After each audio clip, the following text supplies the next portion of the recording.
सोचिए, भारत की धरती पर एक ऐसा प्राचीन मंदिर है जो सिर्फ पूजा की जगह नहीं बल्कि 800 साल पुरानी एक विशालकाय घड़ी है। एक ऐसी घड़ी जो उस दौर के हिसाब से आश्चर्यजनक रूप से सटीक समय बताती थी। ये कोई कल्पना नहीं बल्कि ओडिशा के तट पर खड़ा कोणार्क का सूर्य मंदिर है। आप जिसे सिर्फ एक ऐतिहासिक इमारत समझते हैं, वो असल में प्राचीन भारतीय विज्ञान और खगोल शास्त्र का एक जीता जागता सबूत है। लेकिन ये मंदिर समय बताता कैसे था? इसके विशाल पत्थरों में और कौन से राज दबे हैं? और क्या ये सच है कि इस मंदिर में एक बहुत बड़ा चुंबक था जो मूर्तियों को हवा में तैराता था? चलिए आज कोणार्क के पत्थरों में छिपे इन्हीं रहस्यों से पर्दा उठाते हैं जो आज भी विज्ञान को हैरान कर देते हैं। लेकिन इसके रहस्यों में खोने से पहले आइए इस मंदिर की भव्यता को महसूस करते हैं। ओडिशा के पुरी जिले में बंगाल की खाड़ी के किनारे बना ये मंदिर 13वीं सदी में गंग वंश के राजा नरसिंहदेव प्रथम ने बनवाया था। ये मंदिर हिंदू देवता सूर्य को समर्पित है, लेकिन इसकी बनावट किसी आम मंदिर जैसी बिल्कुल नहीं है। इसे सूर्य देव के एक बहुत बड़े रथ के रूप में बनाया गया है। कल्पना कीजिए, पत्थर का एक विशाल रथ जिसे 7 ताकतवर घोड़े खींच रहे हैं। ये 7 घोड़े हफ्ते के 7 दिनों के प्रतीक है। इस रथ में 12 जोड़ी विशाल पहिए लगे हैं, यानी कुल 24 पहिए। इन पहियों का व्यास लगभग 10 फीट है और ये साल के 12 महीनों या दिन के 24 घंटों को दर्शाते हैं। ये मंदिर कलिंग वास्तुकला का एक ऐसा शानदार नमूना है जिसकी दीवारों पर इतनी बारीक नक्काशी है कि लगता है मानो इसे इंसानी हाथों ने नहीं बल्कि जुनून और भक्ति ने मिलकर तराशा हो। इसकी इसी भव्यता और ऐतिहासिक महत्व के कारण 1984 में यूनेस्को ने इसे विश्व धरोहर स्थल का दर्जा दिया। पर इसकी असली पहचान तो इसकी दीवारों और इसके डिजाइन में छिपे वैज्ञानिक राज हैं। अब आते हैं मंदिर के सबसे बड़े रहस्य पर, इसके पहिए। ये 24 विशाल पहिए सिर्फ सजावट के लिए नहीं हैं। ये असल में एक धूप घड़ी यानी सनडायल का काम करते हैं। जी हाँ, आपने सही सुना।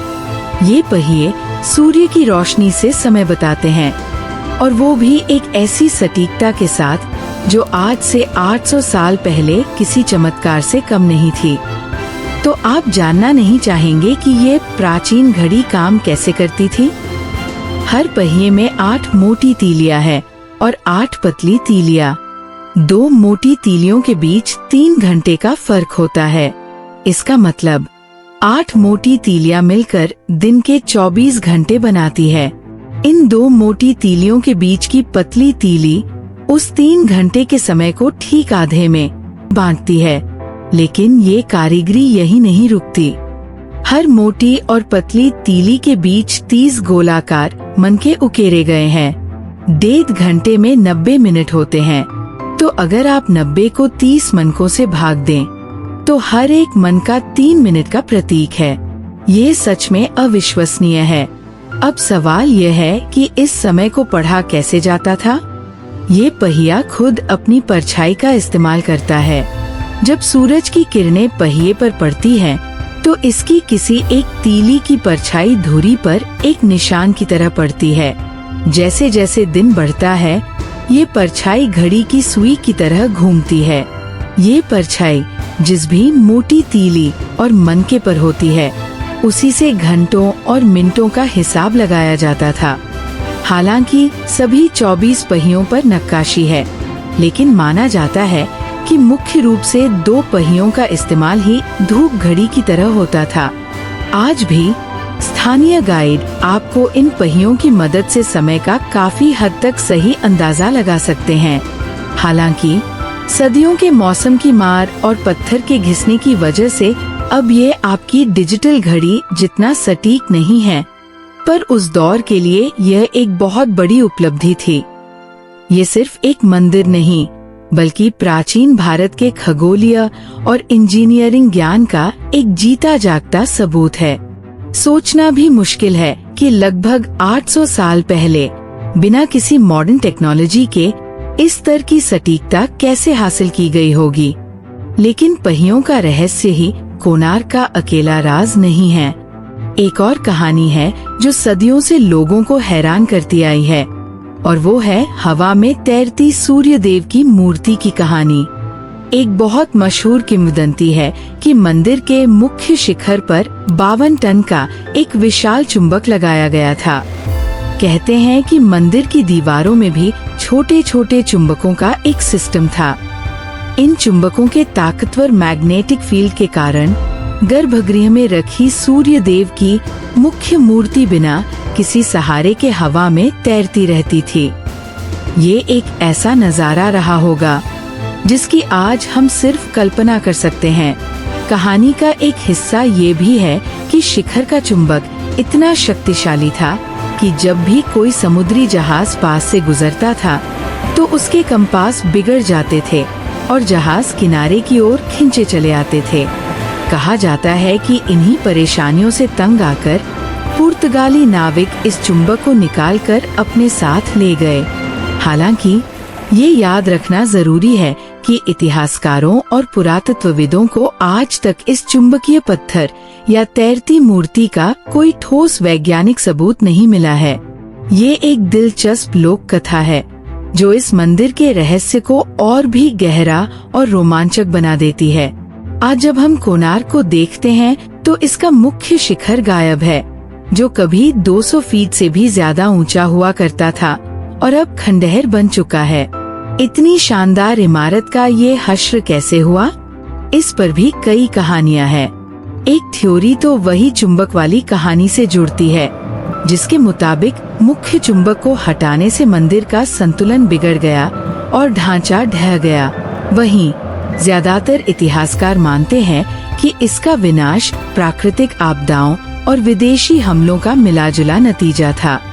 कुछ का मानना है कि शायद मंदिर की नींव कमजोर थी या फिर समुद्री तूफानों ने इसे नुकसान पहुंचाया। एक और मजबूत सिद्धांत 1568 में बंगाल के मुस्लिम शासक काला पहाड़ के हमले को इसका जिम्मेदार ठहराता है, जिसने ओडिशा के कई मंदिरों को तबाह कर दिया था। सच जो भी हो, आज केवल मंदिर का जगमोहन, मुख्य मंडप और नृत्य मंडप ही सही सलामत बचे हैं। कोणार्क सिर्फ विज्ञान और रहस्यों का ही गढ़ नहीं, बल्कि ये खुद जिंदगी का जश्न है। मंदिर की दीवारों पर 3 दिशाओं में सूर्य देव की 3 खूबसूरत मूर्तियां हैं, जो जीवन के 3 पड़ावों को दिखाती है। दक्षिण में लगी मूर्ति सुबह के उगते सूरज की है, जो जवानी और ऊर्जा का प्रतीक है। पश्चिम की मूर्ति दोपहर के सूर्य की है, जो वयस्क जीवन को दर्शाती है, और उत्तर की मूर्ति ढलते सूरज की है, जो बुढ़ापे और अंत का प्रतीक है। इसके अलावा मंदिर की दीवारों पर हजारों मूर्तियां हैं, जो उस समय के सामाजिक जीवन, युद्ध, संगीत, नृत्य और यहाँ तक कि कामुकता को भी बड़ी सहजता से दिखाती है। ये मूर्तियां पत्थर नहीं, बल्कि एक पूरे युग की कहानी कहती है। कोणार्क का सूर्य मंदिर सिर्फ ईंट और पत्थर की इमारत नहीं है, ये समय का एक दर्पण है, विज्ञान का एक रहस्य है और कला का एक महाकाव्य है। इसके पहिए हमें बताते हैं कि हमारे पूर्वज समय के विज्ञान को कितनी गहराई से समझते थे। इसकी चुंबकीय कहानी हमें उस युग की कल्पना करने पर मजबूर करती है, जो शायद हमारी सोच से कहीं ज्यादा आगे था।